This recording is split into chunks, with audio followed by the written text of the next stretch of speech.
We love the spirit on the Friday night. Thank you, ladies. Welcome to week 2 of the Rundown here on KOAT7 Sports. I'm Ron Burke. And I am Bethany Miller. Sky 7 flying over Milne Stadium this evening. Check out that shot. Volcano Vista taking on Albuquerque High. Now, this game was put on the schedule just days ago after opponent conflicts for both teams. And we picked this one up in the third quarter. Hawks leading 21-0. Bulldogs ball trying to spark some offense. The handoff to Andres Aguirre. He gets a big gain downfield here. Watch as he takes off in the middle.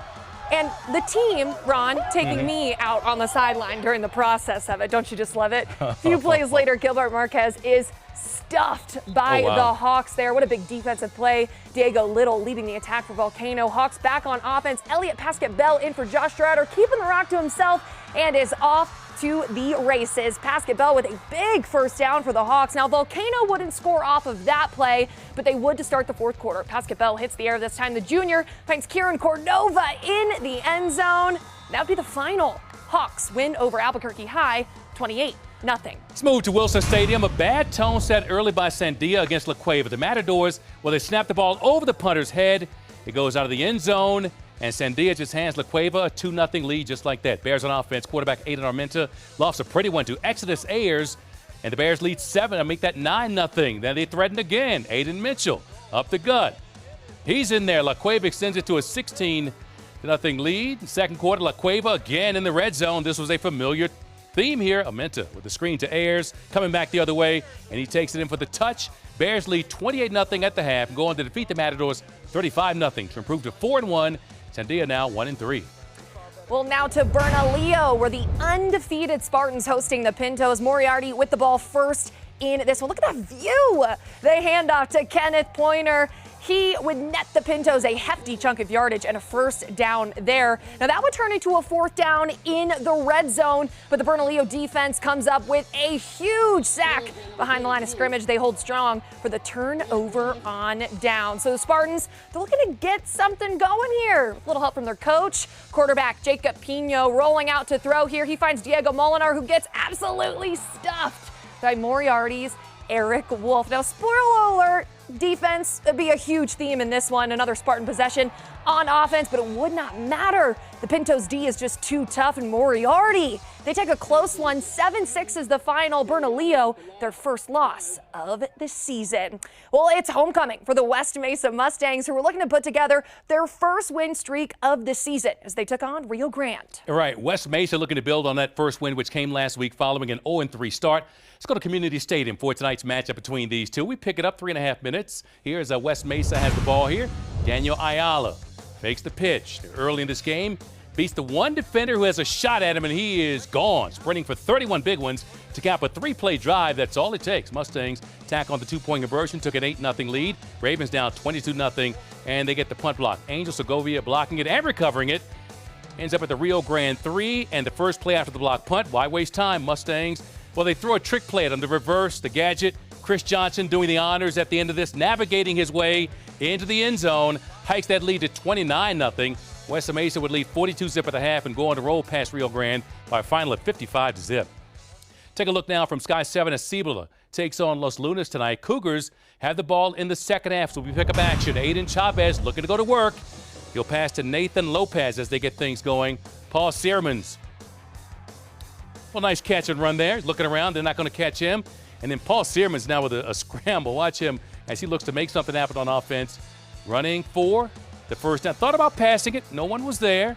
Gets the first down. And then Cash Aragon Barley in the line for the touchdown here. Take it right up, coming at you. And then in the third quarter, Marcus Wilson with the TD. Los Lunas staying perfect on the season thanks to a 26-19 final. Wow, did you see that catch there too in the end zone? Sky 7 also everywhere tonight. They hovered over this game against Pedro Vista and Belen. Let's get right to the action. It'd be quarterback Logan Howell. Check this out with the fake. Look, and a first down. What a huge play there. Then we'll go on to the next play here. Handoff to Lucas Chavez for the touchdown. Pedro Vista, just like that, up 6-0. So Belen their turn with the ball here. Diego Espinoza, he would get the handoff to Diego Avila. And that is a Belen first down before he's get dragged down by the defender. But look at that, they're in the red zone. And Diego Espinoza, that's a touchdown. Belen down by just 1 point, but they would come back in the winner in overtime. Your final 22-14. Let's go to Field of Dreams now. This was a matchup everyone had been waiting for in Las Cruces. Mayfield opens the scoring in the first quarter. Anthony Carrillo connects for 5 yards and the score by Calvin Cox. So just like that, Mayfield up 7-0. Las Cruces, though, they bounce back. Dallas Boyd, he calls his own number, rambles in from the 8-yard line. Just like that, we're tied at 7s. This game, look at that crowd. Second quarter we go now. Elijah Ogus takes the pitch. He bangs his way in from 2, so the Dogs up 7. Mayfield, though, would not be denied. Carrillo will find Lucas Marquez, an 11-yard touchdown pass. This rivalry would go to the locker room, tied at 14s. The second half, though, would be all Las Cruces. Ogus again, they hand off from 2. It's 21-14 Dogs. Then the first of 2 turnovers by Mayfield. This pass completion is fumbled and returned. Look at that, a heads-up play, 30 yards. Elijah Ogus, once again, he would get a 4th rushing touchdown off of that play. Las Cruces, look at that, never looks back. The Bulldogs, a winner tonight, 35-14. Well, we have so much more to come on the rundown tonight, balancing school and football and looking to continue both in the Ivy League. How the St. Pius Star is doing it all. And the Lobos looking for a program-defining win in College Station, how they're preparing for the 7th-ranked Aggies.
Welcome back to the Rundown. Balancing schoolwork while training for a sport like football can be tough. Yeah, and Angel Salcido has the story of a running back who's tearing it up, both on and off the field. Always open. This is Marco Ibarra. He's the definition of a student athlete. As star running back for St. Pius X, he's racked up 161 yards a game through 4 games this year. Before every play, I think just one word: touchdown. Hi, Mom! But believe it or not, his first love wasn't football. I was actually a competitive gymnast for 9 years, nationally ranked gymnast, and then from an injury in my wrist, I decided to make the transition over to football. Now he says he's found his home on the gridiron. I knew I was going to be a Pius running back, and freshman year was actually the decision I made. I'm going to play college football. He's a stud in the backfield, but he's a star in the classroom too, as a student body president. And so I try to get that football side of it, the jock side, and also the student body president side, and try to merge them together as much as I can. Marco's getting looks from Ivy League schools for his athletics and academics, but how does he do it? Wake up at 6:40, leave the house by 7:15, school from 8 to 3, practice at 3:45 to a little after 6, eat dinner, start homework right away, and then hope I get to bed by like 10 or 11. It sounds like a lot, but Marco says it's all to leave a legacy for his teammates. I want them to know that I was all in everything that I do, on the field, off the field, and that I truly had a passion for everything that I'm doing. And if I didn't, then I wouldn't be doing it. From St. Pius, Angel Salcido, KOAT, Action 7 News. Well, what makes it even better, Ibarra and St. Pius defeated Portales tonight 21-20. The running back rushed for 150 yards on 22 carries, and he scored 2 touchdowns in the victory. We go to Pewaukee Valley now, where the Elks are taking on the Thoreau Skyhawks. Pewaukee Valley with the ball in the first quarter. Check out this run by Dominic Escabel. In traffic, he gets out, drops a few stiff arms, and he is on his way. He's got a man to help him down, too. My favorite part. Escabel, a 78-yard touchdown run to the house. Elks get on the board first, 7-0. Pewaukee on offense again, this time 4th down.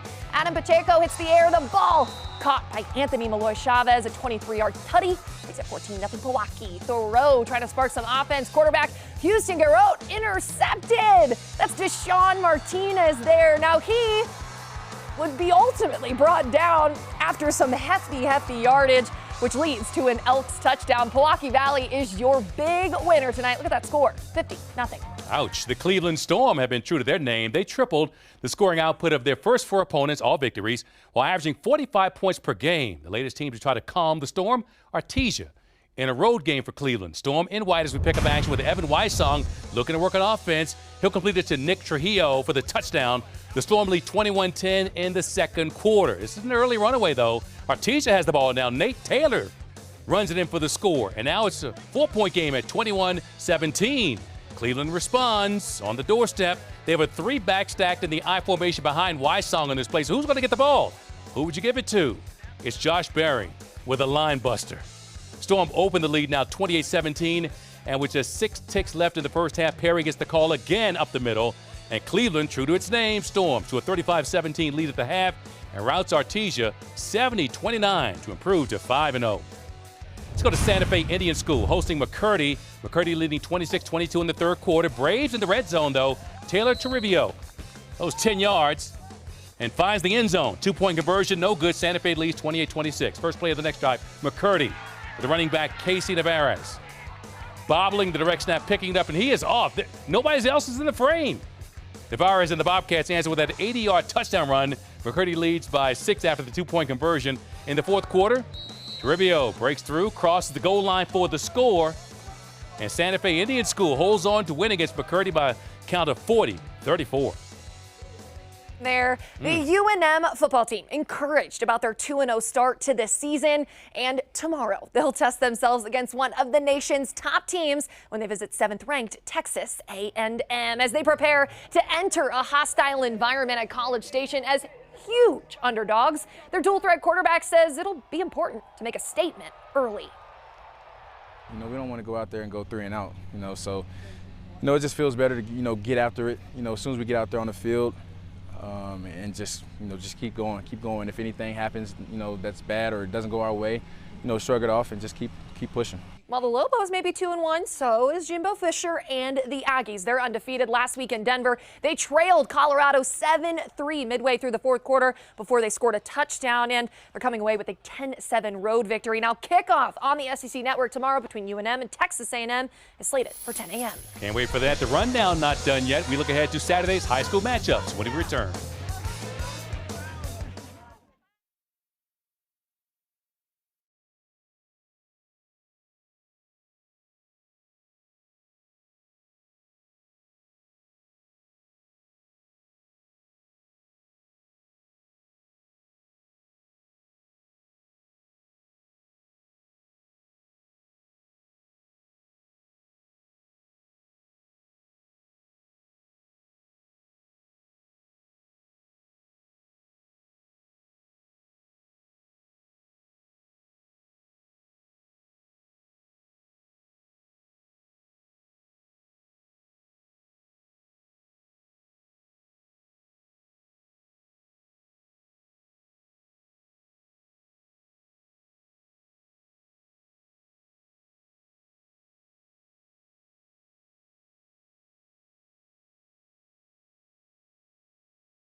In the area tonight, we'll have all the highlights tomorrow night.